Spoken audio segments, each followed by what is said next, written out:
Hey y'all, it's Mother. And y'all can see I'm getting drenched out here.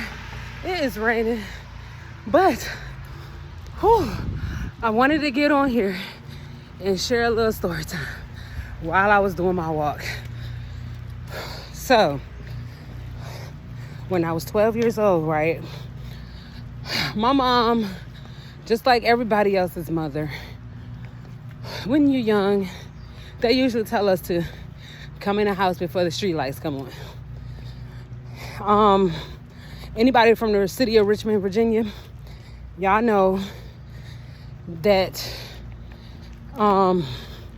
in Chesterfield, Virginia, there's a road called Belmont Road, and it meets Turner Road.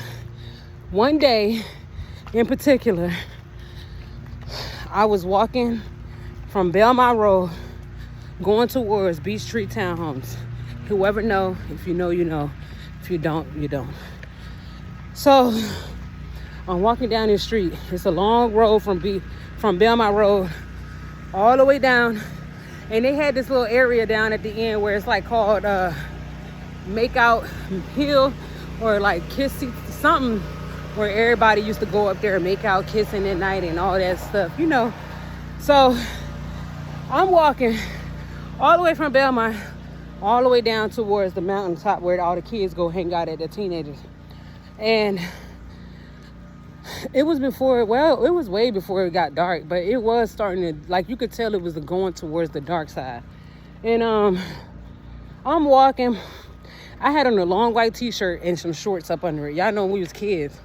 But I had a big t-shirt on, and the t-shirt probably covered my shorts about this much, because the shorts, it looked like I didn't have shorts on probably. So I'm walking down here just like I'm doing right now, but I'm walking in the street, and this van, back up. I'm walking down the street, and just how y'all hear this car right here accelerating behind me. Can y'all hear it? I hope y'all can. That is what alerted me that there was somebody coming towards me from behind me.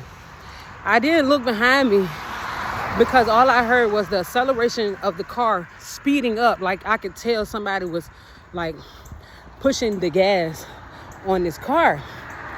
So by the time it got to about right here, I seen this white man with a brown, his mustache covered his lip.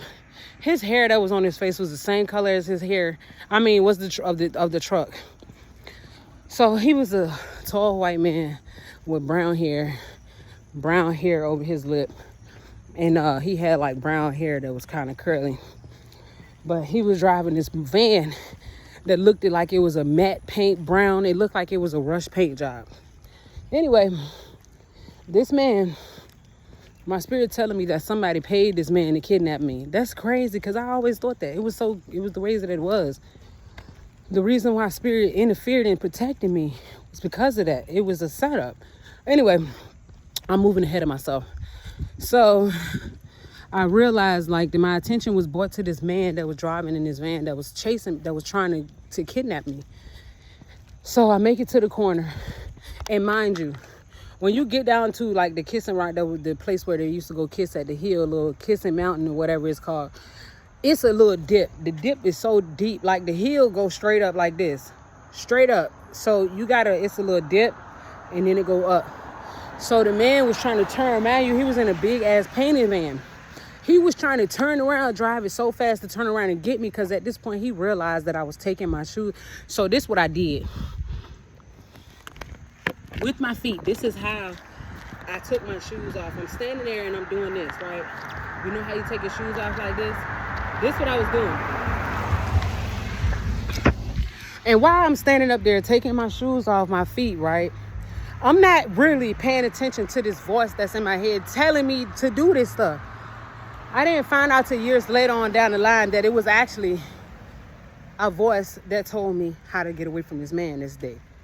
But so I'm taking the shoes off my feet, right? And while I'm doing this, the man is in front of me trying to hurry up and turn the truck around so he can catch me. In the midst of me taking my shoes off, while I was there taking my shoes off the way that I was, this voice that was in my head coaching me through this process, through this traumatic situation that was going on, right? It was a life or death situation, and this voice was coaching me through it. And the voice said to me, so where I was standing at, it was some townhouses, right? The ones that I actually lived in. But on the other side, it was houses. Across the street, it was a median in the middle, and on the other side of the street was some houses. In them houses, we had a friend named Chris, and his brother name was Sean. They used to live in the houses, and then there was some other people that was next to them. So the voice told me to. Behind them, let me back up. Behind Sean and Chris' house was our friend Alexis. They used to live back there. It was really my oldest sister friend, but I kind of ended up being friends with her little siblings, and I ended up hanging out with them. Y'all know how that be. You hang out with the older sibling, you end up being friends with them too, right? So at this time, my sister, right, let me back up a little bit. So why I was walking by myself to get home was my older sister was bad. She did what she wanted to do. She didn't fucking listen. That's the God honest truth. She didn't want to leave. And I kept telling her, I'm like, my mama said we got to be home before it get dark. So I left. She didn't leave because she felt like she was older. She didn't have to abide by the same rules that I had to abide by.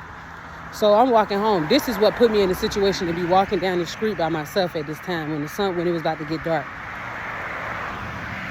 So back over here to Chris and Sean's house. So now I'm taking my shoes off, and at this point, this is where I really hear the voice telling me what to do.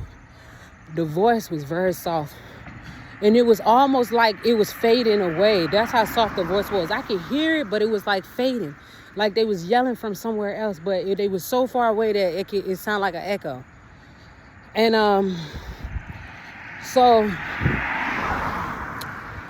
okay, so back to Chris and Sean's house. So Chris and Sean's house was like a row of houses, and they was like lined up like this, right? So Sean and Chris' house was the last house on the block next to the little tree section before you get to the road. The main road was Turner Road.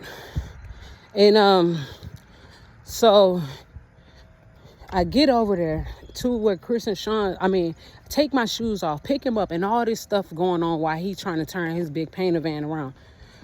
I get my shoes, run across the median, run across the street, all the way over to Sean's and Chris's house, this side of their house, which was another house beside theirs. So I run between his house and her house. The reasons why I ran through the house was because the